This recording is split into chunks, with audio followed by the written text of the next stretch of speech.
আমরা সবসময় একটা কথা বলি যে মানুষের কথায় আসলে আমাদের কিছু যায় আসে না। এটা আমাদের কমন একটা ওয়ার্ডিং হয়ে গেছে যে মানুষ কি বললো, কে কি ভাবলো এটা আমাদের কিছু যায় আসে না। বাট আপনি যদি খেয়াল করে দেখেন যে আহ, মানুষের ম্যাক্সিমাম কথাতেই আমাদের অনেক বেশি যায় আসে। মানুষ কি বললো, মানুষ কি করলো, মানুষ আহ, আমাকে নিয়ে কিভাবে জাজ করলো, মানুষকে দেখানোর জন্য যত কাণ্ড কারখানা সবকিছু কিন্তু আমরা এই মানুষকে দেখানোর জন্য করে থাকি ম্যাক্সিমাম ক্ষেত্রেই আর কি। যারা খুব কম মানুষই আছে আমরা যারা আমাদের নিজেদেরকে হ্যাপি রাখার জন্য, নিজেদের সেলফ স্যাটিসফ্যাকশনের জন্য কিছু করে থাকি। তো ম্যাক্সিমাম আমরা মানুষের জন্যই করি। ইভেন আমরা সুন্দর কাপড় চোপড় পরে ঘুরি, সেটা মানুষকে দেখানোর জন্য। আমরা ধরেন যে পারফিউম লাগাই, অনেক এক্সপেন্সিভ পারফিউমস লাগাই, সেটা মানুষের জন্য। ইভেন আমরা যে আইফোনটা কিনি, আপনারা যারা আইফোন ইউজার এরা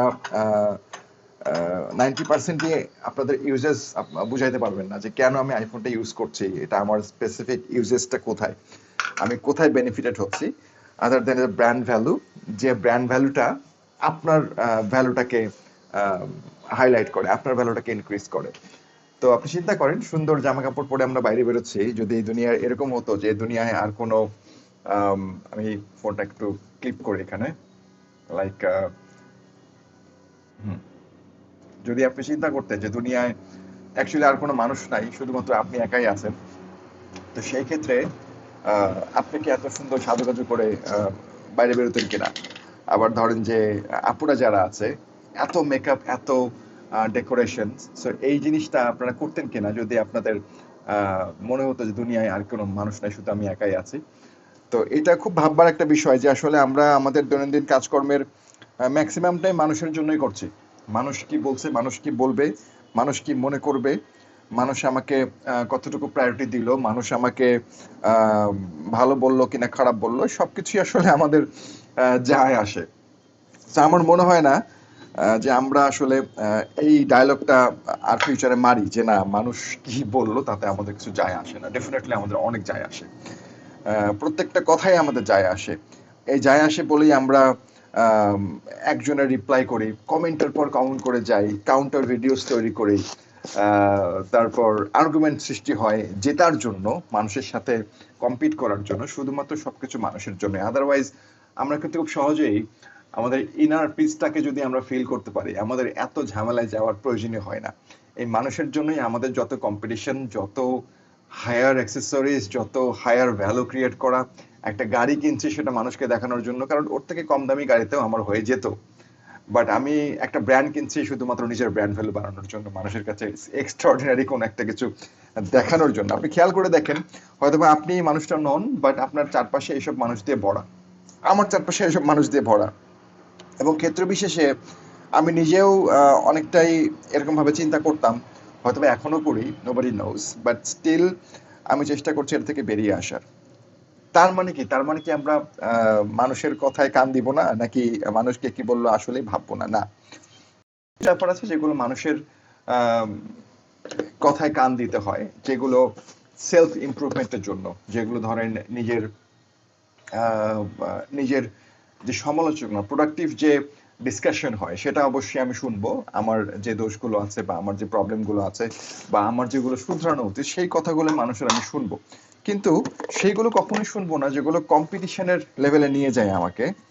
যে যেটা হতে পারে আপনার ধরেন কোনো অ্যাক্সেসরিজ, জুয়েলারিজ, রূপে লাবণ্যে দেখানোর মতো একটা কিছু, যে আপনি তার সাথে কম্পিট করছেন। বিশেষ করে আমরা আহ, যখন আমরা সামাজিকভাবে বাইরে যখন যাই, আপনারা হয়তো বা দেখবেন যে আমাদের অনেক আপুরা আছে যারা হয়তো বা একটু শ্যামবর্ণ, অনেক সুইট, আল্লাহ সবাইকেই সুন্দর করে বানিয়েছেন, বাট কেউ দেখবেন সাদা সাজার একটা মানে প্রতিযোগিতা, চরম প্রতিযোগিতা, যে সাদা তারা সাজতে চায়, সাদা সাজার যে একটা কম্পিটিশন, যে না আমাকে সাদা হইলেই আমাকে অনেক পরীর মতো লাগবে, অনেক ভালো লাগবে, সাদা না হলে আমার সৌন্দর্য থাকছে না। তো এই যে কমন একটা পারসেপশন আমাদের আমরা তৈরি করে রাখছি, আমার মনে হয় না যে এইরকম কিছু আমাদের চিন্তা করা উচিত।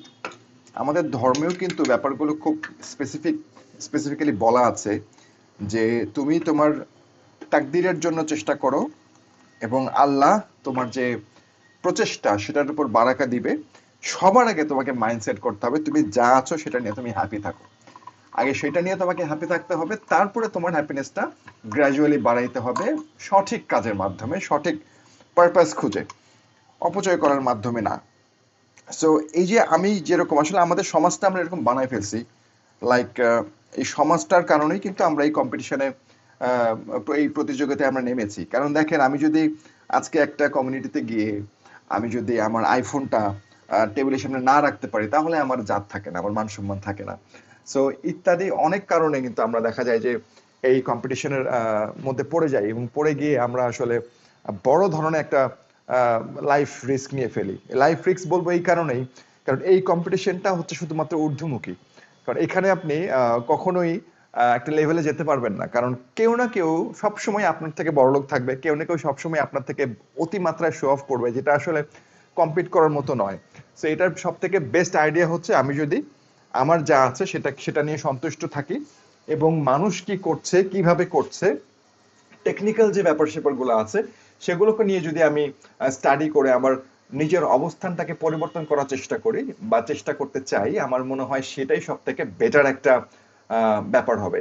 যেমন কেউ বিজনেস করে কোটি টাকা কামাচ্ছে, এখন আমার সেই কোটি টাকা আমি কামাই না, সেটা আমার দেখানোর কিছু নাই যে না ভাই আমি অ্যাপ্রোচ করছি যে আমি কোটি টাকা কামাই, ধরেন লোন করে আমি আইফোন কিনছি, গাড়ি কিনছি, বা শো অফ করছি, গাড়ি বাড়ি করে দেখাচ্ছি, কিন্তু এদিকে আমার পকেটে কোনো টাকাই নাই বা আমার ওরকম ইনকাম নাই।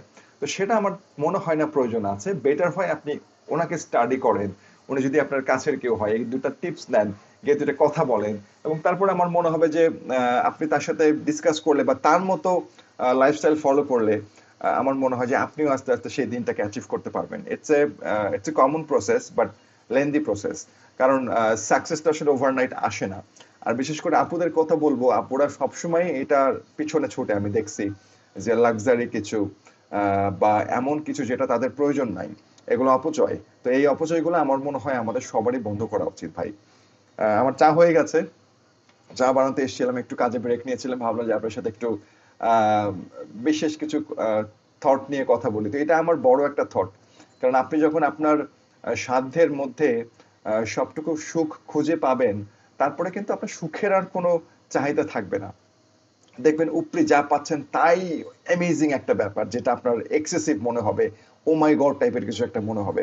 মানে আপনার এই খাই খাই স্বভাব যদি না যায়, তাহলে আপনাকে দুনিয়ার সব ধন সম্পত্তি এনে দিলেও আপনার আমার মনে হবে না যে সেই খাই খাই স্বভাবটা কমবে। তো এই স্বভাবটাতে আমাদের পরিবর্তন আনতে হবে। আপনারা যদি বড় বড় বই পুস্তক পড়েন, দেখবেন যে সেই বইটইগুলোতেও কিন্তু একই রকমের কথা বলা আছে। গ্রাজুয়ালি স্লো প্রসেসে আমাদের কিন্তু সফলতার দিকে সামনে এগিয়ে যেতে হবে।